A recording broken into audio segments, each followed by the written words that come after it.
বাংলাদেশে এবং বাংলাদেশের বাইরে পৃথিবীর বিভিন্ন প্রান্তে যে যেখান থেকে চ্যানেল আই দেখছেন আপনাদের সকলকে সাদর আমন্ত্রণ তৃতীয় মাত্রা দেখবার জন্য। প্রিয় দর্শক, আবারও হরতাল এবং আজ সকাল সন্ধ্যা বাংলাদেশ জাতীয়তাবাদী দল বিএনপি এবং জামায়াত ইসলামী বাংলাদেশ পৃথকভাবে হরতাল ডেকেছে।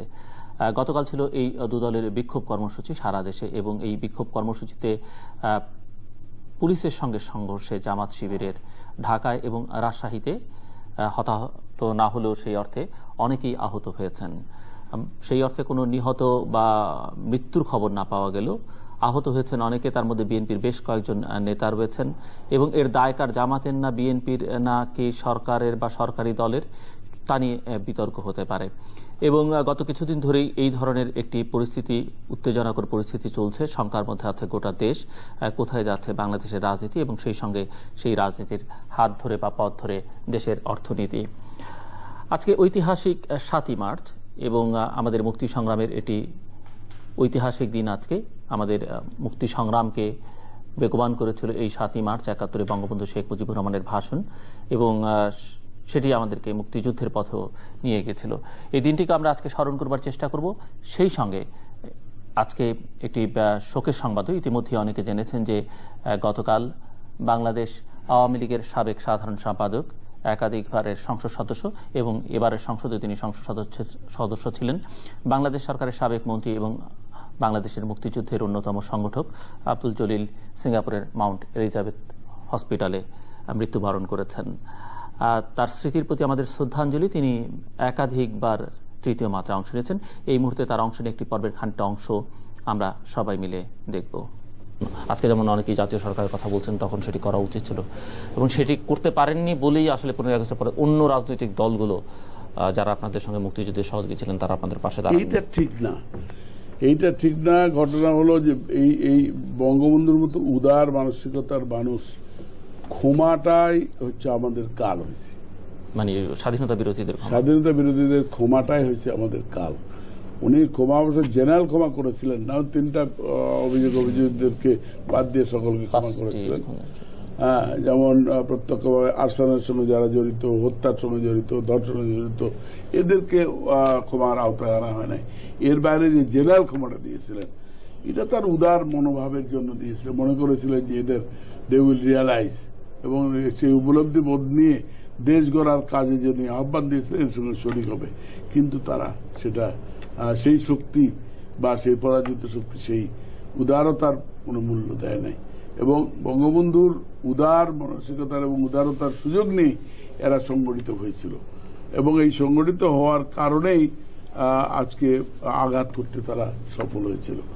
এবং এই জিনিসগুলো কিন্তু আমাদের সবগুলো জিনিস যদি আমরা মূল্যায়ন করে দেখি, আমরা দেখতে পাবো যে বঙ্গবন্ধুর স্বাধীনতার পরেই উনি চেয়েছিলেন সবাইকে, যেটা মুক্তিযুদ্ধের মধ্য দিয়ে যে বিজয় নিয়ে এসছে, যিনি বাঙালি আসেন সবাই মিলে দেশটাকে করি। উনি সেই উদার, আপনি এখন যে বললেন যে সবাইকে নিয়ে আমাদের তো মুক্তিযুদ্ধের মধ্যে বিভিন্ন রাজনৈতিক দলের তো ছিল, অ্যাডভাইজারি, আমাদের যে উপদেষ্টা কমিটি ছিল সেখানে যারা ছিলেন তাদের তো উপদেশ নিয়েই পরবর্তীকালে বঙ্গবন্ধু চলেছেন। তাদের সম্মান দিয়েছেন, ইজ্জত দিয়েছেন, সবে দিয়েছেন এবং ধরেন তাদের কোনো জিনিসই বঙ্গবন্ধু তো ওইভাবে তাদের অবদানটাকে প্রত্যাখ্যান করে নাই। বঙ্গবন্ধু সবাইকে নিয়েই গড়তে চেয়েছিলেন দেশটা এবং একটা বিধ্বস্ত বাংলাদেশকে গড়ার জন্য উনি চেয়েছিলেন প্রত্যেকটা মানুষ আসুক, সবাই মিলে দেশটা গড়ি, দেশটা এখন সবাইয়ের।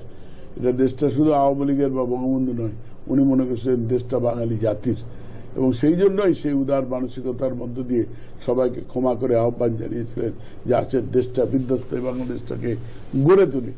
মুক্তিযুদ্ধের সময় বা মুক্তিযুদ্ধের যেভাবে জাতি ঐক্যবদ্ধভাবে তার সাড়া দিয়ে তাকে সহযোগিতা করেছিল, মুক্তিযুদ্ধের পরে সেই বিভক্ত জাতি যারা পরাজিত তারা চক্রান্ত করেছে, তারা বঙ্গবন্ধুর এই মহান আহ্বানে তারা সাড়া দেয় নাই এবং তারা সাড়া না দিয়ে তারা চক্রান্ত করেছে, সুযোগ নিয়েছে, সুযোগের অপেক্ষায় ছিল এবং সুযোগের অপেক্ষায় প্রতি বিপ্লবী হিসাবে তারা আঘাত করেছে। একটা জিনিস হলো রাজনীতিতে ধরেন বিপ্লবের পরে প্রতি বিপ্লবীদের সুযোগ দেওয়া কোনোদিনই ইতিহাস বলে না প্রতি বিপ্লবীরা সুযোগ পেলে তারা আঘাত না করে তারা ক্ষমা করেছে। কিন্তু বঙ্গবন্ধু মনে করছে যে আমি সেই ঔদার্যটাই বঙ্গবন্ধুর কাল হয়ে গেছে। দর্শক, আমরা দেখছিলাম বাংলাদেশ আওয়ামী লীগ নেতা সদ্য প্রয়াত অর্থাৎ গতকালই মৃত্যুবরণ করেছেন আব্দুল জলিল, তার অংশ নেওয়া তৃতীয় মাত্রায় অংশ নেওয়া একটি পর্বের খানিকটা অংশ বিশেষ। এবং চলুন অনুষ্ঠানের শুরুতেই আমরা পরিচিত হই আমার আজকের অতিথিদের সঙ্গে। আমার বায়ে বসা আছেন বাংলাদেশ আওয়ামী লীগের উপদেষ্টা মণ্ডলীর সদস্য, বাংলাদেশ সরকারের সাবেক অর্থ উপমন্ত্রী আফম ফখরুল ইসলাম মুন্সী, আর আমার ডানে রয়েছেন বাংলাদেশ জাতীয়তাবাদী দল বিএনপি দলীয় সাবেক সংসদ সদস্য এস এ সুলতান। এবং এস এ সুলতান এবং মিস্টার ফখরুল ইসলাম মুন্সী দুজনই আমাদের স্বাধীনতা পূর্বকালের দুজনই উল্লেখযোগ্য ছাত্র নেতা সেই সময় আমাদের স্বাধীনতা সংগ্রামের। আমি এই দুজনের কাছেই প্রথমে মিস্টার আব্দুল জলিল সম্পর্কে, প্রয়াত নেতা, তার সম্পর্কে একটু আপনাদের মূল্যায়ন বা বক্তব্য, শ্রদ্ধাঞ্জলি শুনতে চাইব। আফম ফখরুল ইসলাম মুন্সী প্রথমে। ধন্যবাদ জিল্লুর রহমান এবং চ্যানেল আই কর্তৃপক্ষকে আমি ধন্যবাদ দিচ্ছি আমাকে এই অনুষ্ঠানে আমন্ত্রণ জানানোর জন্য। সাথে সাথে আমার নির্বাচনী এলাকা দেবিদ্বারের যারা দেশে আছেন এবং বিদেশে আছেন সবাইকে আমি ধন্যবাদ দিয়ে এবং শুভেচ্ছা দিয়ে আমি আমার বক্তব্য আরম্ভ করতে চাচ্ছি। আজকে আব্দুল জলিল ভাইয়ের মৃত্যুর সংবাদটা সাংঘাতিক সুখের এবং সেইটা একটা ভালো মানুষকে রাজনীতির থেকে আমরা হারালাম। উনি আওয়ামী লীগের প্রাক্তন সাধারণ সম্পাদক, আমার সাথে খুব একটা ঘনিষ্ঠ ভাব ছিল এবং যখন যে কোনো কাজে গিয়েছি ওনাকে বলা যায় যে একটা মাটির মানুষ হিসেবেই ছিলেন। যে কোনো সমস্যা শুনতেন, চেষ্টা করতেন, ইয়ে করতেন। সেটা শুধু আমার সাথে না, দেশের প্রত্যেকটা মানুষের সাথেই কিন্তু ওনার একটা হৃদ্যতা ছিল। রাজনীতিতে এই যুগ সন্ধিক্ষণে আজকে তার মতো লোকেরও বেশ দরকার ছিল। তো যাক, এটা আমাদের ইচ্ছার চাইলেও যে উনি বেঁচে থাকবেন তা না, কিন্তু সেটা আল্লাহর হুকুম। তবে আমি তার রুহের মাগফিরাত কামনা করছি এবং তার সুখ সন্তপ্ত পরিবারের প্রতি শ্রদ্ধা নিবেদন করে বলতে চাই, আল্লাহ যাতে তাদেরকে সেই সুখটুকু আপনার গ্রহণ করার মতো ক্যাপাসিটি দেন, সেই শক্তিটি আল্লাহ তাকে বেহেশত নসিব করুক, সেটাই আমার কামনা। হ্যাঁ, মিস্টার এস এ সুলতান, আপনি কিভাবে শ্রদ্ধা জানাবেন মিস্টার আব্দুল জলিল স্মৃতির প্রতি? ধন্যবাদ জলিল সাহেব। মানুষের সকলেরই মৃত্যু কখনো না কখনো হবে। মুক্তিযুদ্ধের সংগঠক, আওয়ামী লীগের সাবেক সাধারণ সম্পাদক জলিল ভাই যে কথাটি মুন্সী ভাই বললেন, একজন মাটির মানুষ, সবার শ্রদ্ধাভাজন ব্যক্তিত্ব, আমাদেরও সকলের শ্রদ্ধাভাজন ব্যক্তিত্ব। কিন্তু দুঃখের কথা হলো তার যে শেষ বয়সটুকুতে তার যে অবদান আওয়ামী লীগের প্রতি বা দেশের প্রতি, সেটার অবমূল্যায়ন ঘটেছে।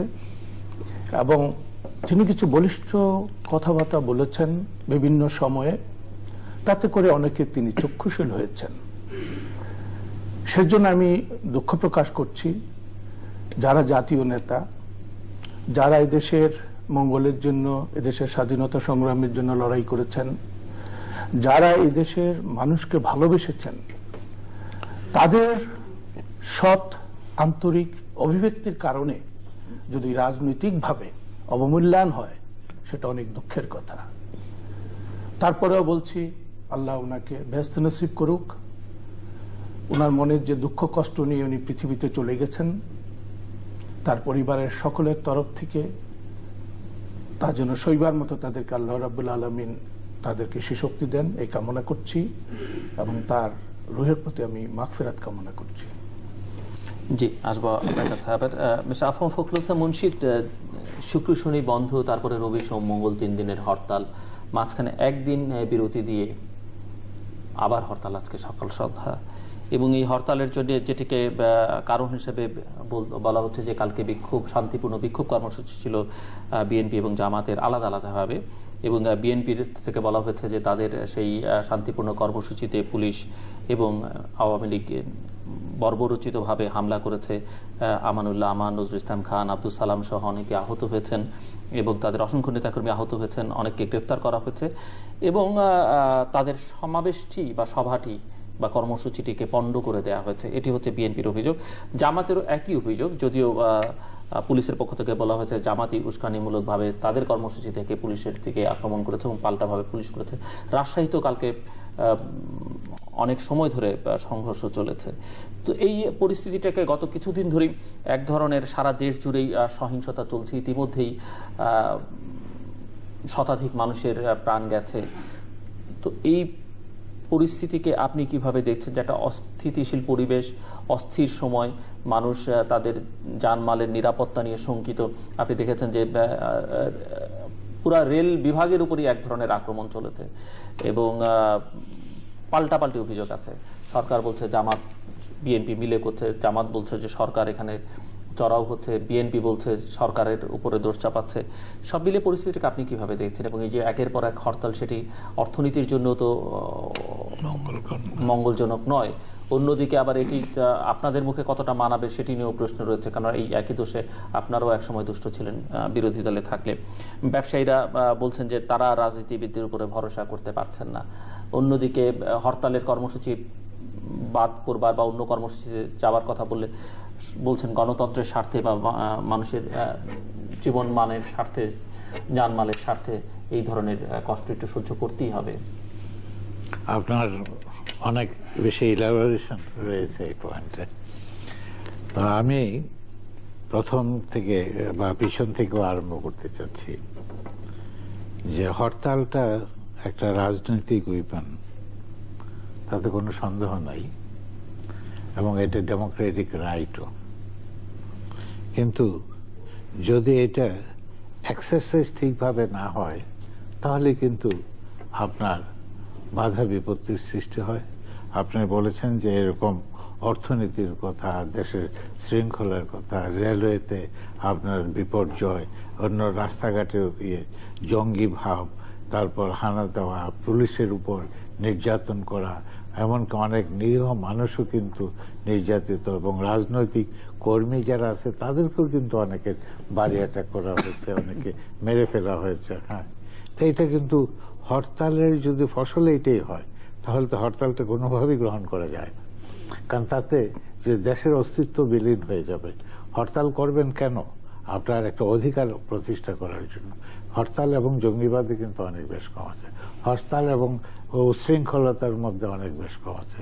দেশে আজকে যখন নাকি সমস্ত বিশ্বে, এমনকি ভারতীয় প্রেসিডেন্ট যেখানে এসেছিলেন উনিও কিন্তু বলেছেন যে বাংলাদেশ একটা উত্তরোত্তর উন্নতির দিকে যাচ্ছে এবং যুব সমাজের একটা উন্নয়নের দিকে যে দৃঢ়তা রয়েছে 1952 সাল থেকে এই পর্যন্ত প্রত্যেকটা পর্যায়ে কিন্তু যুব সমাজের একটা রোল প্লে করেছেন, তাতে তিনি অভিভূত হয়েছেন, উনি সেই ইচ্ছেই উনি প্রকাশ করেছেন।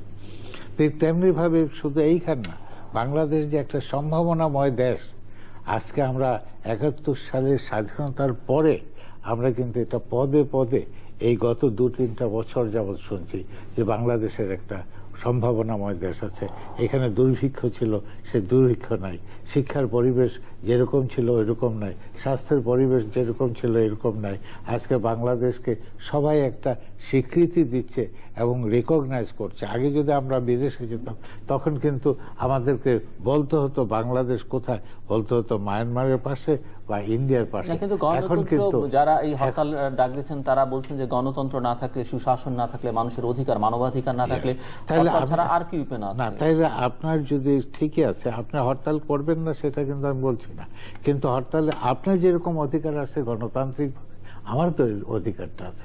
আপনি হরতাল ডাকেন, ডেকে মানুষের উপর নিষ্পেষণটা চালাবেন না, বাসে লোক মেরে ফেলবেন না এবং সেইভাবে আঘাত করবেন। আমাদের দেখেন কয়েক মাস আগে আন্না হাজারি ইন্ডিয়াতে উনি কিন্তু এরকম ভাবে লোক ডেকেছেন বা বিরাট বিরাট সমাবেশও করেছেন, কিন্তু কোনো বিশৃঙ্খলা কিন্তু সৃষ্টি হয় না। কিন্তু ওই যে কথা যে আন্না হাজারেকে ভারত সরকার দিয়েছে করতে, কিন্তু বাংলাদেশ সরকার তো এখানে তো শাহবাগের মঞ্চকে যে প্রোটেকশন দিচ্ছে অন্য কাউকে দিচ্ছে না। যেমন বিএনপির অভিযোগ হচ্ছে বিএনপির এটা শান্তিপূর্ণ কর্মসূচি পালন করতে দিল না। ওনারা তো শান্তিপূর্ণ ভাবে করতেই চান না, বারবার কিন্তু প্রমিস করেন যে আমরা শান্তি একটু বের হয়ে যায়, এমনকি শান্তিপূর্ণ কি পুলিশকে পর্যন্ত ওনারা কিন্তু ফুল দিয়েছেন। হ্যাঁ, এর চেয়ে শান্তি জামাত দিয়েছে, জামাত বা এটা কিন্তু একই অঙ্গে দুটা রূপ কিন্তু এখন হয়ে গেছে। আপনি যখন নাকি জামাত হরতাল ডাকে, তো সাথে সাথে বিএনপি ডাকে। এখন বিএনপি একটু পিছিয়ে ছিল, আজকের থেকে এগিয়ে যে আগের 3 দিনের হরতালে তো 2 দিন জামাত ডেকেছে, একদিন বিএনপি আলাদাভাবে। এখন এক পক্ষ আরেক পক্ষকে সমর্থন দিয়ে এটা বোঝাই যাচ্ছে। আজকে বলছে পৃথকভাবে, পৃথকভাবে করছে। এটা কি বলবো আমি, যে এই যে সিদ্ধান্তগুলি এটা মানুষ কিন্তু বুঝে। আপনার উদ্দেশ্য আপনি যেভাবেই বলেন না কেন, কিন্তু নামটা কিন্তু বুঝে যায়। এই যে আপনার যদি হরতাল ওনারা ডাকতো আর সাথে সাথে বলতো যে না, আপনার দেশের বা রাষ্ট্রের বা জনসাধারণের কোনো ক্ষতি সাধন করে এটা করবেন না, একজন আরেকজনের অধিকারটুকু, আপনার হরতাল ডাকার যেরকম রাইট রয়ে গেছে, আমার হরতাল না করারও রাইট রয়ে গেছে। এটি তো ডেমোক্রেটিক রাইট হবে। এই সমবেদনা, এই সমঝোতা যদি না থাকে, তাহলে তো হরতালগুলি এইভাবেই কিন্তু বিশৃঙ্খলা। আমাদের একটা সেকেন্ড কানসুটে আপনার কয়েক কোটি টাকার আপনার কি হয়েছে পল্লী বিদ্যুতে, যে বিদ্যুতের জন্য ওনারা ফাইট করলেন, এই বিদ্যুতের ক্যাম্পটাই নষ্ট করে দিলেন সামান্য একটা কারণ ধরে। হ্যাঁ, তো কাজেই যদি আমরা যদি এভাবে হরতাল করতে থাকি, তাহলে মানুষের বিবেক বিবেচনাও কিন্তু ভ্রষ্ট হয়ে যেতে পারে। তারা এটা চিন্তা করে না যে এই বিদ্যুৎটা না থাকলে আমি বিদ্যুৎ পাবো না, এই বিদ্যুৎটা না থাকলে আমার কৃষিকাজ হবে না, আমার ছাত্ররা পরীক্ষা দিতে পারবে না। এই চিন্তাগুলি তখন কিন্তু দূরে চলে যায়। কাজেই হরতাল যদি আপনার সীমিত আকারে, এবং সেটা আপনার একটা কথা বলেছেন আমরাও করেছি। হ্যাঁ, আমরা করেছি। আমরা তো একটা যদি খারাপ কাজ করে থাকি, তাহলে কি এইটুকু অন্যকে ফলো করতে হবে? আমরা খারাপ করেছি বলে আপনাদেরকেও করতে হবে। হরতাল অবরোধ নিয়ে কথা। হরতাল অবরোধ সাধারণত অতীতে আমরা যেটা দেখেছি ইস্যুতে হয়। স্বৈরাচার সরকার এরশাদের সময় যে ইস্যু ছিল হরতাল করার, সর্বদলীয়ভাবে একটা দেশের মঙ্গলের জন্য, দেশের গণতন্ত্রকে ফিরিয়ে আনার জন্য উদ্যোগ ছিল। 1991 সাল থেকে আমরা সর্বদলীয়ভাবে চেষ্টা করেছি গণতন্ত্রকে ফিরিয়ে এনে প্রতিষ্ঠা করার জন্য। 91 সালে যে হরতালগুলো দেওয়া হয়েছিল, 187 দিন হরতাল, সেই হরতালের ইস্যু এতই স্বল্প কারণে, এত অল্প একটা, এমন কোনো বিশাল ইস্যু ছিল না যে হরতাল হতে হবে। হরতাল দেওয়া হয়েছে সরকারকে অকার্যকর করার জন্য। কিন্তু বিএনপি বর্তমানে যে হরতাল দিচ্ছে, এটা কোনো মতেই দেশকে অকার্যকর, দেশের জনগণের জানমালের ক্ষতি, অথবা যে ইস্যুকেই বলেন সেটা কোনো দেশের ক্ষতিকর কোনো হরতাল দেওয়ার জন্য চিন্তা ভাবনা করেনি। বিএনপি হরতাল দিচ্ছে একটি ইস্যুতে, যে ইস্যুতে বলছে যে আমরা তত্ত্বাবধায়ক সরকার চাই। এ থেকেই কিছুটা শুরু হয়েছিল হরতাল। এর আগে কিন্তু তেমন কোনো হরতাল হয়নি পুরো 4 বছরের ভিতরে। তা এখন এই ইস্যুটি হলো তত্ত্বাবধায়ক সরকার, তার জন্যই বিএনপি হরতালের শুরু। কিন্তু প্রথম যখন হরতাল দেওয়া হয়, পুলিশের যে হরতাল অবশ্য নিপীড়ন, নির্যাতন, পুলিশের নির্যাতন, তখনই প্রথম দিকেই, আপনি মনে আছে কিনা জানি না, আমাদের চিফ হুইপ জনার্দন ফারুক সাহেবকে পুলিশ যেভাবে লাঞ্ছিত করেছে, এটা অমানবিক। এবারের মতো আমি কখনই কোনো পুলিশকে দেখিনি যে তারা নেতা কর্মীর উপরে এমনি করে ঝাঁপিয়ে পড়ে, এমনি করে অত্যাচার করে, আমি কখনোই দেখিনি। সেই জনার্দন ফারুক সাহেবের যে পুলিশটি, তাকে পুলিশ আক্রমণ করেছে, তাকে পুরস্কৃত করা হলো। এই যে সরকারের অ্যাটিটিউড, এই সরকার এদেশের হরতাল অবরোধ, এদেশের মানুষের জানমালের ক্ষতি, যেটাই বলেন, এটা কিন্তু সরকার দায়ী। সরকার এই জন্য দায়ী, সরকার এই দেশ পরিচালনা করছে। এদেশ পরিচালনা করার জন্য তার যতগুলা প্রয়োজন আছে সুষ্ঠুভাবে দেশকে শান্তিপূর্ণভাবে দেশকে রাখার জন্য তার সবটুকুই করা তার প্রয়োজন, কিন্তু তারা আমার দৃষ্টিতে সম্পূর্ণভাবে ব্যর্থ। যে ইস্যুটা নিয়ে বিএনপি লড়াই করছে এটা খুবই একটা সাধারণ ইস্যু, যেটা অতীতে ওনারা চেয়েছেন। 91 থেকে 96 সালে ওনারা এর জন্য হরতাল করেছেন। আজ তারা দ্বিমুখী একটা চিন্তা ভাবনাতে চলে গেছেন। এটা আলাপ আলোচনার মাধ্যমে সমাধান হতে পারত, কিন্তু তারা আলাপ আলোচনা করার মধ্যে ক্ষেত্র তো করেননি। বলেছেন পার্লামেন্টে আসেন, পার্লামেন্টে গেলে কথা বলতে দেন না, ক্ষেত্রই হয়নি। এবং সরকার নিজের দায়িত্ব উচিত ছিল এটা সমাধান করে দেওয়া, তাহলে বিএনপির তেমন কোনো ইস্যু থাকতো না, বাকি ইস্যু থাকতো। সরকার তো এখন বলছে যে বিএনপি আসলে এখন আর তত্ত্বাবধায়ক সরকারের জন্য এইসব করছে না, বিএনপি করছে এখন জামাতকে বাঁচানোর জন্য, যুদ্ধাপরাধীদের বাঁচানোর জন্য। আমার এটা কোনো মতেই বিশ্বাস নয়। জামাত বিএনপির সঙ্গের একটি, তাদের ঐক্যের সঙ্গে একটি জোটের একটা অংশ, কিন্তু জামাতকে নিয়ে যে চিন্তা ভাবনা বা জামাতের সঙ্গে বর্তমান সরকারের গোপনভাবে কি সম্পর্ক, উপর দিক থেকে কি সম্পর্ক, কোনটি কোন বিষয় কিভাবে সৃষ্টি হচ্ছে, যারা এই দেশের রাজনীতি নিয়ে চিন্তা করেন তারা সবটুকুই জানেন। সেটা নিয়ে আমি খুব বিতর্কের সৃষ্টি করতে চাই না, কথা বলতে চাচ্ছি না। তবে জামাতের যে আজকের বিচার বা বিচারের নিয়ে যে ধরনের খেলাটা খেলা হচ্ছে, প্রথম যে বিচারের রায়, সেকেন্ড বিচারের রায়, আগামীতে যে বিচার, থার্ড বিচারের রায়, আগামীতে বিচারের রায় যে হবে, এগুলি সব সুপরিকল্পিত। এবং এই পরিকল্পনাতে বাংলাদেশের লোকের যে জানমালের ক্ষতি হচ্ছে, এবং আগামীতে জামাত, কিন্তু জামাতকে আপনার উপেক্ষা করার মতো কিছু নেই। এই জামাত ছিল উপেক্ষিত 1971 সালে, 72 সাল 73 সাল পর্যন্ত হয়তো মেবি, বা এক সময়। এখন জামাত একটি শক্তিশালী দল। আপনারা জানেন কিনা বা অনেকেই জানে, হয়তো আপনারা হয়তো জানেন, বাংলাদেশের একটি যুদ্ধের অস্ত্র 4টি।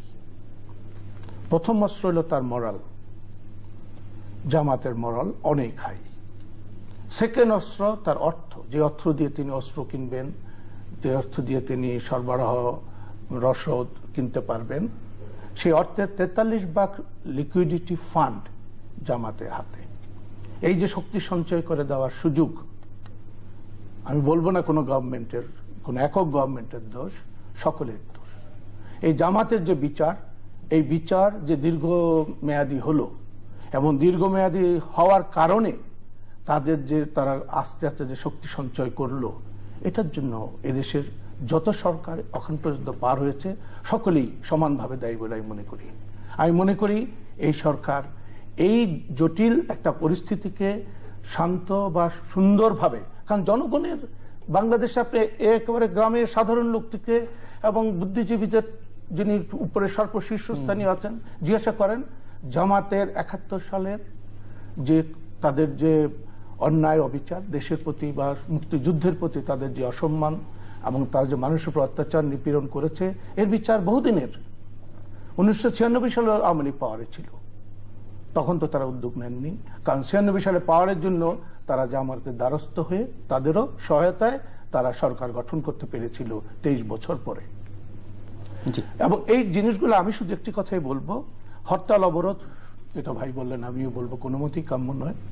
হরতাল অবরোধ যদিও এটা গণতান্ত্রিক অধিকার, তবে একটি দেশের জন্য অনেক ক্ষতিকর, এবং আমরা সবসময় এর প্রতিবাদ করেছি। আমি যখন সরকারের সঙ্গে ছিলাম, পার্লামেন্টের একজন সদস্য ছিলাম, আমি আমাদের তখনকার আইনমন্ত্রী মধু সাহেবের সাথে কত অনেকবার আলাপ করেছি, এটা কি কোনো পদ্ধতি আছে? দেশকে তো বাঁচাতে হবে। আপনি হরতাল দিয়ে পাওয়ারে যাবেন, এটাই যদি আপনি একমাত্র অস্ত্র মনে করেন, এটা ভুল ধারণা। আসেন না আমরা সবাই মিলে বসি, সব দল মিলে বসি, হরতালকে একটা লিমিটেশনের ভিতর রাখতে হবে।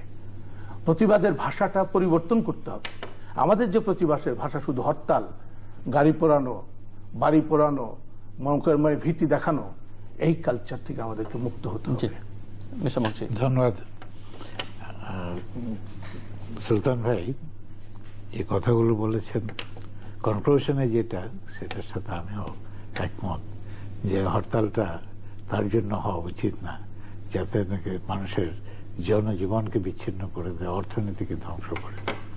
কিন্তু প্রথম দিকে উনি বলছেন যে কেয়ারটেকার গভর্নমেন্টের কথা। হ্যাঁ, কেয়ারটেকার গভর্নমেন্ট প্রথম কিন্তু আওয়ামী লীগে বলেছিল। হ্যাঁ, তখন ম্যাডাম খালেদা জিয়া প্রাক্তন প্রধানমন্ত্রী উনি বলেছেন যে এটা শিশু এবং পাগল ছাড়া এটা বুঝতে পারে না, কিন্তু তারপরেও কিন্তু এটা ইমপ্লিমেন্ট করে আমরা সেটা বুঝেছি। তার মধ্যে অনেক লোফলস হয়েছে, শাহাবুদ্দিন সাহেব থেকে আরম্ভ করে লাস্ট ফখরুদ্দিন সাহেব পর্যন্ত। হ্যাঁ, প্রত্যেকটাই আমরা দেখেছি যে এটা রাজনীতিকে ধ্বংস করে দিচ্ছে। রাজনীতিটা থাকা উচিত রাজনীতিবিদদের কাছেই। রাজনীতিটা এখন চলে গেছে কিছু লোক টেকনোক্রেট, কিছু লোক আপনার সচিব, কিছু লোক আপনার জেনারেল, কিছু আপনার সমাজসেবী, তাদের কাছে। কিন্তু রাজনীতির যে একটা রিয়েল ডিস্টিংশন ছিল এটা কিন্তু এখন নাই। কাজেই আমরা তার জন্য আমরা মনে করেছি রাজনীতি যদি ডেমোক্রেসি করতে হয় তাহলে ডেমোক্রেসি যারা বুঝে, যাদের উপরে যারা খাটাখাটনি করে। সুলতান ভাই তো একবার এমপি ছিলেন, উনি বলতে পারবেন যে আজকে একটা আপনি, উনি আগে তো সার্ভিস করেছেন, ব্যবসা করেছেন, ভালো ব্যবসায়ী করেন। হ্যাঁ, ওনার যে অ্যাটিটিউডটা as member of the parliament was completely different. এবং সেই অ্যাটিটিউডটা নিয়ে যদি বিল্ড যারা হয়েছে, বড় বড় নেতারা, বঙ্গবন্ধুর মতো লোক, হ্যাঁ, আপনার অন্যান্য যারা নাকি মাওলানা ভাসানী, একে ফজলুল হক, তাদের আগে আমরা কোনো রাজনীতিবিদকে কিন্তু সহজে দেখি নাই যে আপনার খুব একটা দুর্নীতির কেউ আশ্রয় নিয়েছে। ওরা কিন্তু সবসময় মানুষের পাশে থাকার এইটাই কিন্তু তাদের আনন্দ ছিল, যে মানুষের পাশে আছে, মানুষের খেদমত করতে পারতেছে। কিন্তু এই কেয়ারটেকার গভর্নমেন্ট আসার পরে রূপটাই কিন্তু চেঞ্জ হয়ে গেল। এবং সেটাও হলো কি, প্রথম, দ্বিতীয়, তৃতীয় কেয়ারটেকার গভর্নমেন্টে যখনই নির্বাচন হয় তখন যে পাশ করে সে বলে যে ভালো, আর যে ফেল করে। আমি একটু ইন্টারফেয়ার করি, if you don't mind. Caretaker government সম্বন্ধে যদি বলেন, কেয়ারটেকার গভর্নমেন্ট একটা পার্লামেন্টারি সিস্টেম গভর্নমেন্টের ভিতরে কিন্তু নেই। না, নেই, পৃথিবীর কোথাও নেই। আসে কখন থেকে? যখন একে অপরের প্রতি আস্থা রাখতে পারে না, আস্থার অভাব হয়ে দাঁড়ায়। আপনি যদি 1973 সালে নির্বাচন দেখেন দলীয়ভাবে, আপনি যদি পরবর্তীতে দলীয়ভাবে যে কয়টি নির্বাচন দেখেছেন, প্রত্যেকটি কিন্তু প্রভাবিত হয়েছে। এবং প্রভাবিত হয়েছে বলেই আমরা ওই জায়গায় থাকতে চাইনি। আপনি যে কথাটি বললেন, বেগম খালেদা জিয়া যে কথাটি বলেছেন, তখনকার সময় ছিল ফার্স্ট পার্লামেন্টারি গভর্নমেন্ট। এবং উনি সেজন্যই বলতে চেষ্টা করেছিলেন যে আমাদের এই ফার্স্ট পার্লামেন্টারি গভর্নমেন্ট যেটা হয়েছে, let it B A parliamentary system. যে গভর্নমেন্ট পরিবর্তনের যে সিস্টেমটা, সেখানে তত্ত্বাবধায়ক প্রশ্নটা আশাকে উনি গ্রহণ করতে প্রাথমিকভাবে পারেন। যখন বুঝেছেন যে আওয়ামী লীগের সে আস্থা আমার প্রতি নেই, হয়তো সে কারণেই তারা চাচ্ছে, তিনি তখন, আমি একটু শেষ করি, তখন তিনি কি করলেন, উনি একটি নির্বাচন করলেন। 2/3 মেজরিটি ছিল না, 2/3 মেজরিটি পরিবর্তন করলেন, পার্লামেন্টে নিলেন। নেওয়ার পরে তিনি পাশ করিয়ে এনে তত্ত্বাবধায়কের মাধ্যমেই নির্বাচন দিলেন। আমার বক্তব্য হলো যে তিনি যেটা করেছেন, হয়তো তিনি না করলে আজকে তিনি অনেক উপরের নেতা বা আজ পর্যন্ত তার পাওয়ার থেকে চলে যাওয়ার কোনো সুযোগ থাকতো না। আমি শেষ করি, প্লিজ ডোন্ট মাইন্ড। উনি যেটা করলেন, 1995 সালের 24শে মার্চ ওনার টেনিউর শেষ, সেদিন যদি উনি বলতেন যে আমি তত্ত্বাবধায়কও বুঝি না, কিছুই বুঝি না, আমার টেনিউর শেষ, 24শে মার্চে রাষ্ট্রপতি দেশ পরিচালনা করবেন, তিনি তত্ত্বাবধায়ক দিবেন, ইমার্জেন্সি দিবেন বা কি দিবেন, এটা তার বক্তব্য। আমি রাজনীতি একটি সংগঠনের প্রধান, আমিও রাস্তায়, অন্য রাজনীতি দলটিও রাস্তায়। বিএনপি 200-র উপরে সিট পায়, তখন তার পপুলারিটি এত হাই ছিল, তিনি 200-র উপরে সিট পান। যাই হোক, যেটা হয়ে গেছে আমার মনে হয় সেটা নিয়ে কথা না, এখন আস্থা অর্জন করেন, তত্ত্বাবধায়কের প্রয়োজন নেই পার্লামেন্টারি সিস্টেমে। না, হাই বা লো আমি এটা সম্বন্ধে এখন আলোচনা না করে আমি শুধু সময় খুব স্বল্প। রাইট। কাজেই আপনার এখানে যে আস্থার প্রশ্নটা বলেন, হ্যাঁ, ইলেকশন পরিচালনা করে কি ইলেকশন কমিশন, তাই না? আপনারা দেখেছেন টিএন সেশন নিয়ন্ত্রিত ইন্ডিয়া নিয়ন্ত্রিতটা কি আপনি ওইটাকে উন্মুক্ত করেন না, গভর্নমেন্টের টোটাল বেসিকটা চেঞ্জ না করে আপনি ইলেকশনটাকে শক্তিশালী করে। মাননীয় রাষ্ট্রপতি, মহামান্য রাষ্ট্রপতি কিন্তু ইনভাইট করেছিলেন যে আসেন, এসে এটাকে আলোচনা করেন, করে তারপর সাজেশন দেন কিভাবে। তখন কিন্তু একটা সুযোগ ছিল এইটাকে, যখন নাকি রাষ্ট্রপতি কোনো নির্বাচন কমিশনার বা চিফ ইলেকশন কমিশনারকে অ্যাপয়েন্টমেন্ট দিয়ে দেন, তখন কিন্তু কনস্টিটিউশনাল পোস্ট হয়ে যায়। এই কনস্টিটিউশনাল পোস্টের নিয়ম হলো আপনাকে যদি যতক্ষণ পর্যন্ত উনি ইচ্ছায় সদিচ্ছায় রিজাইন না করবেন ততক্ষণ, কাজে এই অবলিগেশনটা কিন্তু আপনারা এই ভুল করেই কিন্তু করে দিয়েছেন। এখন যদি নির্বাচন কমিশনকে যদি আমার শক্তিশালী না করে, ইন্ডিয়াতে কিন্তু যত আইন রয়ে গেছে নির্বাচনে বাংলাদেশে কোনো ভাবেই কম না কিন্তু, অথচ তারা টিএন সেশনের জন্য কিন্তু করতে পেরেছে। হ্যাঁ, আগে যদি যখন নাকি মহামান্য রাষ্ট্রপতি ইনভাইট করেছিলেন, তখন যদি আপনারা বলতেন যে না এইটা এইভাবে করেন, চলেন মিলেমিশে করি, সমঝোতার মধ্যে করি, হ্যাঁ, সেই ইনভাইটেশন ডেমোক্রেটিক ভ্যালুসটা তো বাংলাদেশে নেই, যারা আছে তাদের মধ্যে নেই, পলিটিশিয়ানদের মধ্যে তো নেই।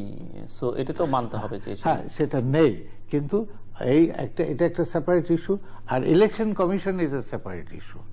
এটা ইলেকশন কমিশনটাকে শক্তিশালী না করে আপনি যদি যতই কোনো সিস্টেমে দেন না কেন, আমি এখন যে মানে এই মুহূর্তে যে বিষয়গুলো নিয়ে বিতর্ক হচ্ছে সেই প্রসঙ্গের মধ্যে যে এই যে গত বেশ কিছুদিন ধরে এই যে পুলিশের সঙ্গে জামাতের সংঘর্ষ, বিএনপির সংঘর্ষ, এবং এখানে যে মানুষ মারা গেল প্রচুর, এটিকে বিএনপি জামাত বলছে গণহত্যা।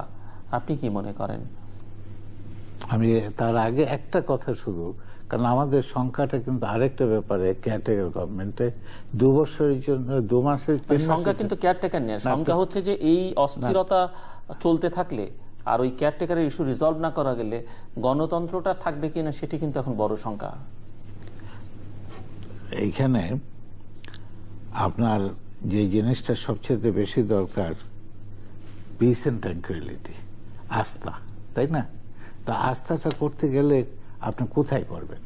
আপনার ধরেন আজকে ফুটবল খেলবেন, কোথায় খেলবেন? মাঠে খেলবেন না। আস্থা তো রাখতেও জানতে হয়, আস্থাটা অর্জনও করতে হবে। হ্যাঁ, কাজে যদি মাঠে যেয়ে আপনাকে খেলতে হয়, আপনার পার্লামেন্ট মেম্বারের মাঠ কিন্তু আপনার পার্লামেন্টে। হ্যাঁ, এইটাই আপনার যদি বলেন যে কথা বলতে দেয় না, এই কথা না বললে, আপনি কি বলেছেন নির্বাচনের সময় যে আমাকে কথা বলতে না দিলে আমি নির্বাচন করব না, আমি থাকবো না আমি? অথচ আপনার পার্লামেন্টের প্রত্যেকটা সুযোগ সুবিধা কিন্তু গাড়ি থেকে আরম্ভ করে বিদেশে ভ্রমণ থেকে আরম্ভ করে সবাই কিন্তু নিয়েছেন। হ্যাঁ, কিন্তু এইখানে 1991 সাল থেকেই হ্যাঁ ঠিক আছে, আমি এটা 91 সাল বাদ দিচ্ছি না, একবার এটা পার্লামেন্ট মেম্বার যারা আছেন তাদের সবের রূপটা কিন্তু একই রকম। হ্যাঁ, ওনার এই সুযোগ সুবিধা, অথচ পার্লামেন্টটাকে শক্তিশালী করার জন্য যদি পার্লামেন্টে যান, পার্লামেন্টে যদি মারও খান, গত 3-4 মাস আগে দেখেছি ইন্ডিয়ান পার্লামেন্টও হাতাহাতি হয়েছে।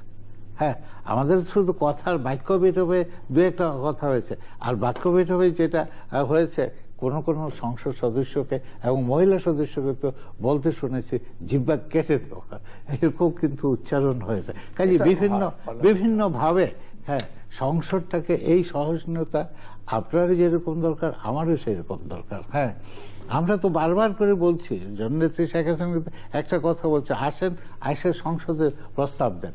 আপনারা দেখেন যখন নাকি ওই কেয়ারটেকার গভর্নমেন্ট হবে তখনও কিন্তু উনি এই প্রস্তাবের পরেও কিন্তু বলেছেন যে আমরা 42 দিন আগে রিজাইন করে দেব। হ্যাঁ, উনি কিন্তু এক স্টেপ নেমে এসছেন। হ্যাঁ, কেন?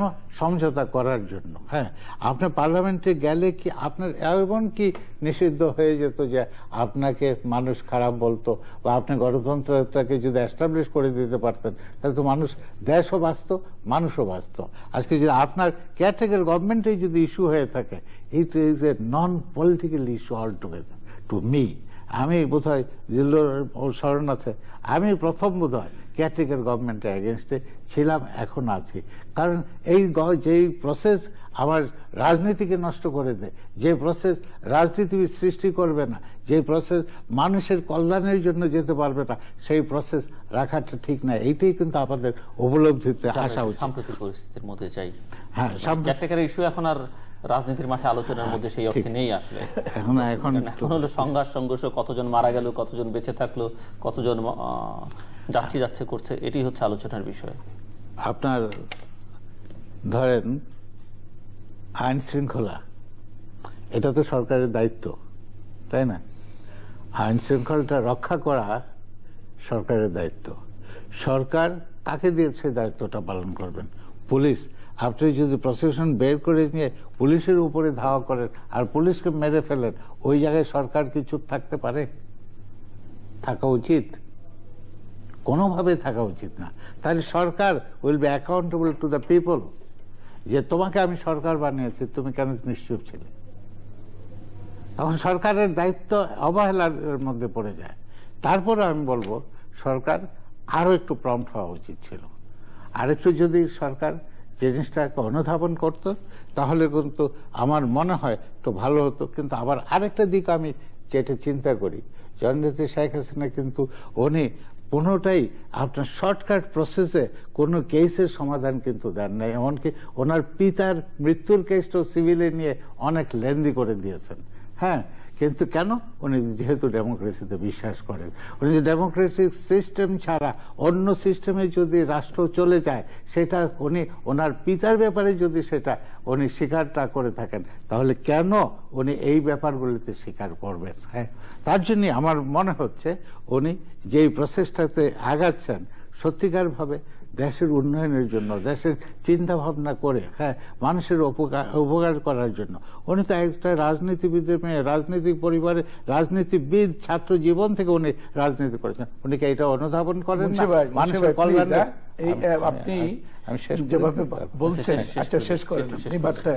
মানুষের কল্যাণের জন্য কিন্তু বলেন রাজনীতিটা থাকবে। হ্যাঁ, এটা সবারই ইচ্ছাটা তাই কিন্তু হওয়া উচিত। হ্যাঁ, যদি কল্যাণের জন্য না হয়, হ্যাঁ, তাহলে সেই জায়গাটাই কিন্তু বেশি দিন টিকিয়ে রাখা যায় না। হ্যাঁ, কিন্তু আমি মনে করি যে এইটা তার জন্য আজকে বিশ্বে আমরা কিন্তু বিভিন্ন জায়গায় নন্দিত হচ্ছি। তাদের বাংলাদেশকে আজকে একটা তলাবিহীন ঝুড়ি বলে না। আপনি বলেছেন। ওকে মুন্সি ভাই, আমি যেটা আপনি প্রসঙ্গ টানলেন, এখন ঘুরে ফিরে আমি যেটি বারবার বলছি যে এই যে সংঘাত সংঘর্ষের যে পরিস্থিতিটা, এই পরিস্থিতি এবং শাহবাগের গণজাগরণ মঞ্চ, এর মধ্যে আবার ইসলাম ঢুকে পড়েছে, এর মধ্যে আবার অন্য সম্প্রদায়ের মানুষের প্রতি আঘাত, হিন্দু বিশেষ করে হিন্দুদের প্রতি আঘাত সেটি এসছে। যারা ইসলাম ধর্মাবলম্বী তাদের ধর্মীয় অনুভূতিতে আঘাতের প্রসঙ্গটি আছে। আর বিচারিক প্রক্রিয়া নিয়ে তো প্রশ্ন নানা দিক থেকেই আছে, নানা রকমের প্রশ্ন আছে। এখন জেলু সাহেব যেই সংঘর্ষের কথা বলছেন, এই সংঘর্ষের সঙ্গে বিএনপি কোনোভাবেই জড়িত নয়। কারণ বিএনপির যে ইস্যু ছিল, তখন যে হরতাল ছিল, তখন কি একটি লোক মারা গেছে? No, not a single one. তারা গণতান্ত্রিক অধিকারে হরতাল দিয়েছে, হরতালটাকে চেষ্টা করেছে সুন্দরভাবে শেষ করতে। কিন্তু পুলিশের যে তখনকার, আবার বলছি, যে বর্বরচিত আচরণ, সেটা কিন্তু গণতন্ত্রের কথা নয়, গণতন্ত্রের ভাষাও নয়। মাননীয় স্বরাষ্ট্রমন্ত্রী সহ বা সরকার ছাত্রলীগ, যুবলীগকে যেভাবে মাঠে নামিয়ে বলেছেন যে তারাও প্রতিহত করার জন্য মাঠে থাকতে হবে, তাদের মাঠের কি নমুনা আজকের সমকাল দেখেন। যদি দেখে থাকেন মুন্সিফ, আমি জানি না, আজকের সমকালের প্রথম পৃষ্ঠায় আমার খুব ইচ্ছা ছিল ওটাকে কাটিং করে নিয়ে আসা। হেডিংটা হলো ছাত্রলীগের তাণ্ডব। অস্ত্র হাতে মুক্তিযুদ্ধের চেতনার এই ফ্ল্যাগকে অসম্মান করে মাথায় দিয়ে অস্ত্র হাতে তারা হরতাল প্রতিরোধ করছে। হরতাল প্রতিরোধ করেনি, বরঞ্চ বিএনপিকে সহায়তা করেছে হরতালকে সফল করার জন্য। আমি বলবো উল্টো দৃষ্টিতে। ওইটা বোধ হয় আমি শেষ করি।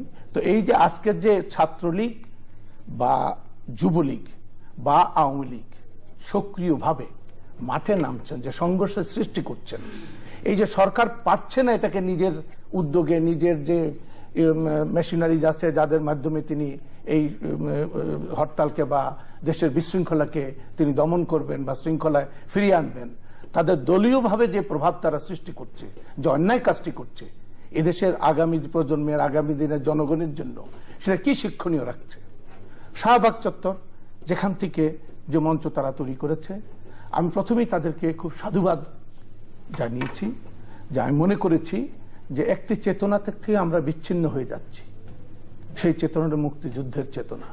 সেই চেতনাটাকে এই প্রজন্মের অনেকেই জানেন না, এই প্রজন্মের অনেকে ইতিহাসও জানেন না, এই শাহবাগে বসে বসে আজকে যারা কথা বলছেন তাদেরও অনেকে জানেন না যে 1952 সাল থেকে শুরু করে যে আন্দোলন, 62 সাল থেকে যে গণজাগরণের যে অভ্যুত্থান, তখন যে আমরা যারা ছাত্র নেতা ছিলাম আমাদের অনেকের সেই জায়গায় যে কন্ট্রিবিউশন, বা বাংলাদেশের ছাত্রলীগকে বাঁচিয়ে রাখার জন্য এনএসএফ এর বিরুদ্ধে আমাদের যে সংগ্রাম, এই ইতিহাস অনেকেই জানেন না। কিন্তু সেই ইতিহাস যদি না থাকতো তাহলে 69 গণজাগরণে ছাত্রলীগের যে ভূমিকা ছিল তোফায়েল সাহেবের নেতৃত্বে বা পুরো ছাত্র জনতার নেতৃত্বে 4 জন বড় বড় ছাত্রলীগের নেতাদের এর যে সৃষ্টির পিছনে যাদের যাদের অবদান বা যারা যে করণীয় কাজ করেছে ইতিহাসে এই ছেলেরাও জানেন না। কিন্তু তাদেরকে আমি সাধুবাদ জানিয়েছিলাম যে তারা এই জাগরণটাকে এই মানুষের ভিতরে যে নতুন যারা প্রজন্ম আসবে মুক্তিযুদ্ধের চেতনাকে ধরে রাখার মতো, এর জন্য আমি সত্যি খুব গর্বিত বোধ ছিলাম। কিন্তু আজকে যেটা দেখছি আমরা, এটা সম্পূর্ণভাবে দলীয়করণ করা হয়েছে, দলের প্রভাব রয়েছে। শুধু দলের প্রভাব রয়েছে তার চেয়ে বড় কথা গতকালই যে বক্তব্যটা আমি শুনলাম ডক্টর ইমরান সাহেবের কাছে, ইমরান ভেরি ব্রাইট পার্সোনালিটি, আমি তার কথা সবকিছুতেই মুগ্ধ, কিন্তু তিনি কিন্তু বড় একটি সাংঘাতিক কথা বলেছেন যে he is a parallel government.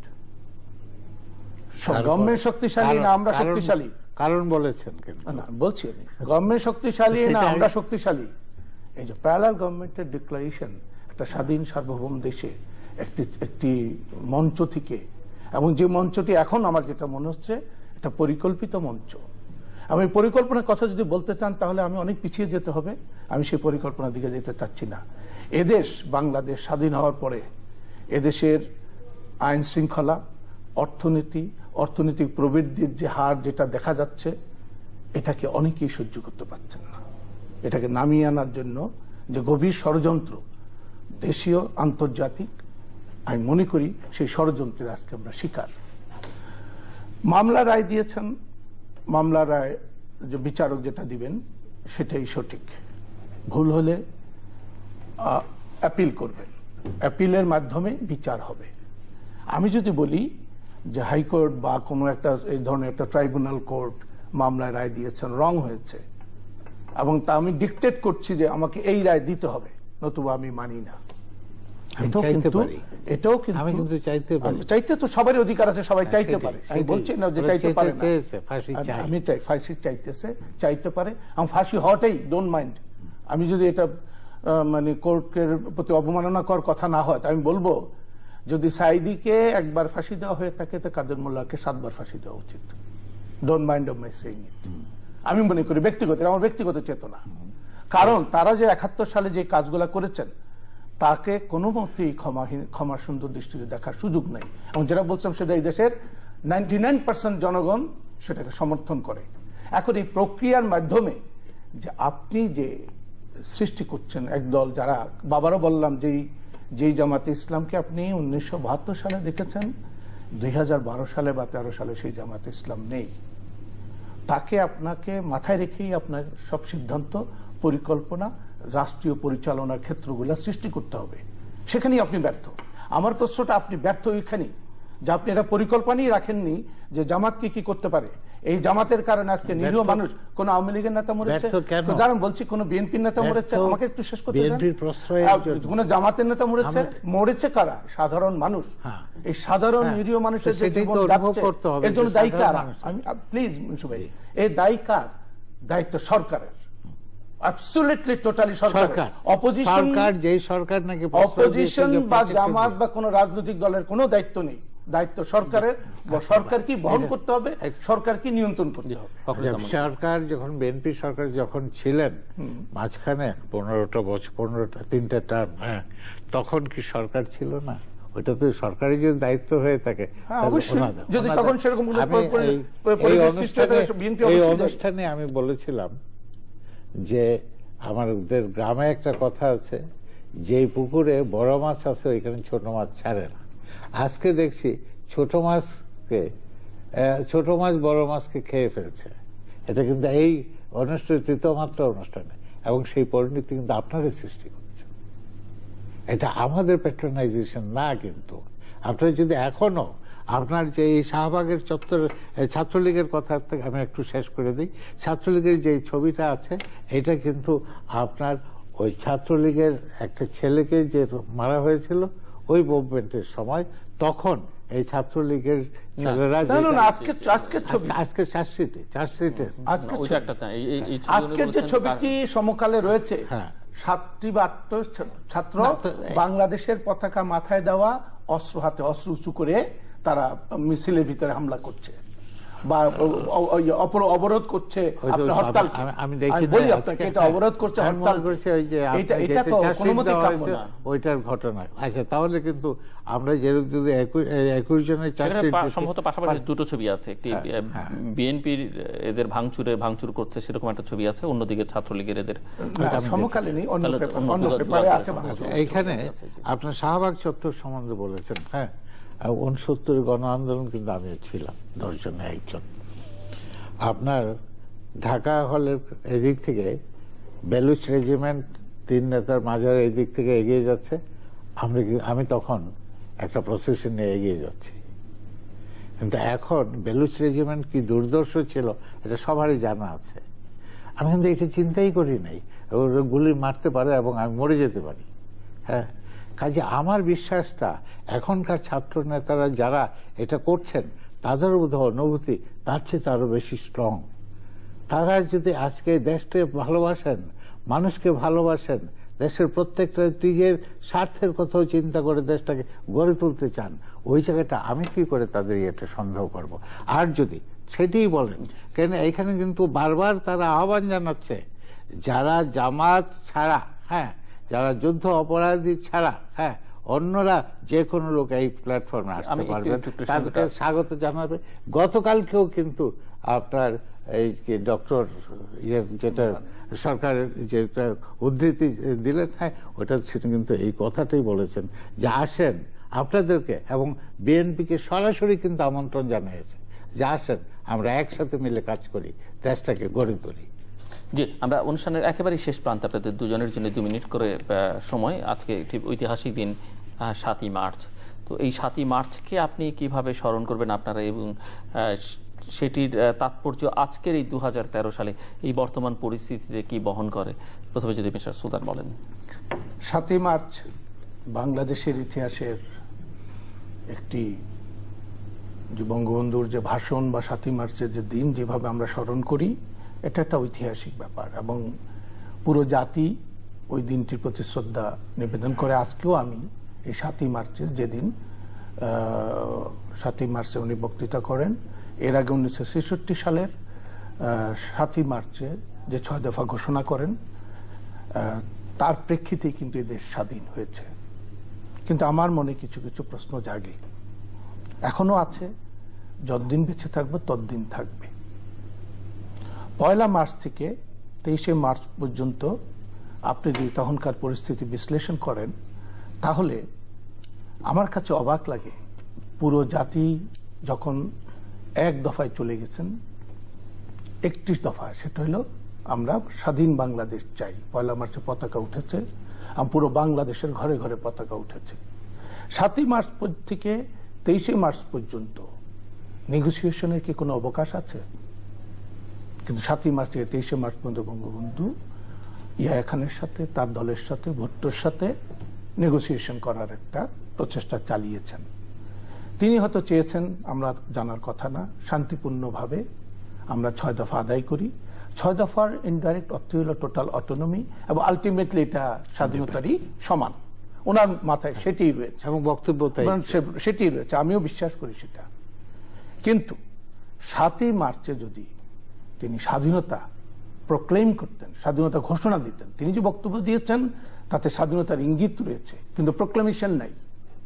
সেই প্রক্লেমেশন থাকলে কি হতে পারত? ওয়ার্স্ট, আর্মি হয়তো কিছু মানুষ হত্যা করতো এই দেশে, হতে পারত। সেই হত্যার পরিমাণটা, আমি বলছি কিছু হতে পারত, কিন্তু সেটার পরিমাণটা সীমাবদ্ধতায় থাকতো। 9 বছরের যে যুদ্ধের ইতিহাস, সেটা হয়তো হতো বা হতো না। 9 মাসের যে যুদ্ধের ইতিহাস। এখন এই মার্চ মাসটি আমাদের জন্য অনেক গুরুত্বপূর্ণ। আজকেও দেশের যে বর্তমান পরিস্থিতি, এটা স্বাধীনতার জন্য হুমকি স্বরূপ। দেশের জনগণের প্রতি হুমকি স্বরূপ, দেশের অর্থনীতির প্রতি হুমকি স্বরূপ। কিন্তু আমাদের খতিয়ে দেখতে হবে এই হুমকি আমাদের কাছে কেন আসতেছে, কেন আসবে, এবং এর পিছনে নেপথ্যে দেশি অথবা আন্তর্জাতিক কি ষড়যন্ত্র হয়েছে। এই সরকার কি তাকে উদ্ধার করতে হবে। এই সরকারকে উদ্ধার করতে পারলেই সরকার এই দেশকে সুন্দরভাবে পরিচালনা করতে হবে, অথবা ব্যর্থ সরকার হিসেবে বিদায় নিতে হবে। 7ই মার্চের ভাষণ, বঙ্গবন্ধুর ভাষণ, এটা একটা ঐতিহাসিক ঘটনা। উনি যেভাবে প্রক্লেমেশনের কথা বললেন না, সেই কিন্তু বলেছেন স্বাধীনতার একটা স্টেপ বাই স্টেপ উনি গিয়েছেন। উনি চিন্তা করেছেন যাতে আপনার লোক ক্ষয়টা কম হয় এবং আমাদের দেশের উন্নয়ন তখনও যা ছিল সেইটাও যাতে ডেস্ট্রয় না হয়। কাজে 7ই মার্চ নিয়ে আমার মনে হয় না কোনো রকম শঙ্কা থাকার কথা আছে, বা কোনো প্রসেসে উনি বোধহয় ভুল করেন নাই। সেটাই কিন্তু আমাদের অ্যাকসেপ্ট করাটা ভালো, কারণ আমরা তো উনি তো আমাদের জাতির পিতা। তার সম্বন্ধে যদি এখন যদি পিতা সম্বন্ধে সমালোচনা করতে চাই, যেরকম অনেকে বলেন যে এরকম জিয়াউর রহমান সাহেব ঘোষক, অথচ ঘোষকটা কিন্তু উনি জীবিত থাকাকালীন, প্রেসিডেন্ট থাকাকালীন কিন্তু উনি নিজে বলেন নাই। তা আপনার এই যে বিতর্কগুলি দুটা দলের মধ্যে সৃষ্টি করে দিয়ে আমরা একজন আরেকজনকে আন্ডারমাইন করার যে চেষ্টা করছে, এটা কিন্তু ঠিক না। তার সত্যিকারের যেটা ইতিহাস, সেই ইতিহাসটাই কি আজকে উজ্জীবিত হয়েছে শাহবাগের এই 71 সালের ঘটনা, যার জন্য আপনি দেখছেন যা আপনার আবাল বৃদ্ধ বনিতার থেকে আরম্ভ করে শিশু পর্যন্ত এই আন্দোলনে আপনি যাচ্ছে, তা স্বতঃস্ফূর্তভাবে। এত পৃথিবীর কোনো আন্দোলন একসাথে প্রায় 1 মাসের উপরে এত স্বতঃস্ফূর্ততা নিয়ে এগিয়ে যায়নি।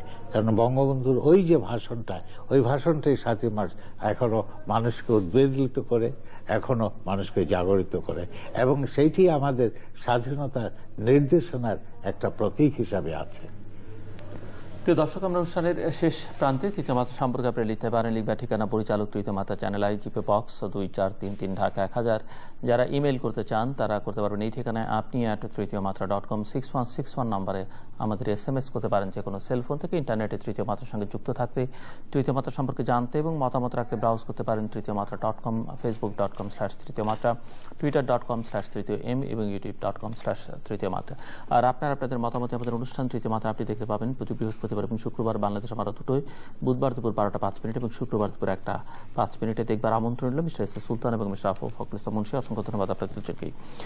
দর্শক মণ্ডলী, আমরা হরতাল চাই না, কিন্তু আমরা চাই দেশে গণতন্ত্র থাকুক, দেশে সুশাসন প্রতিষ্ঠিত হোক, মানবাধিকার সুরক্ষা পাক।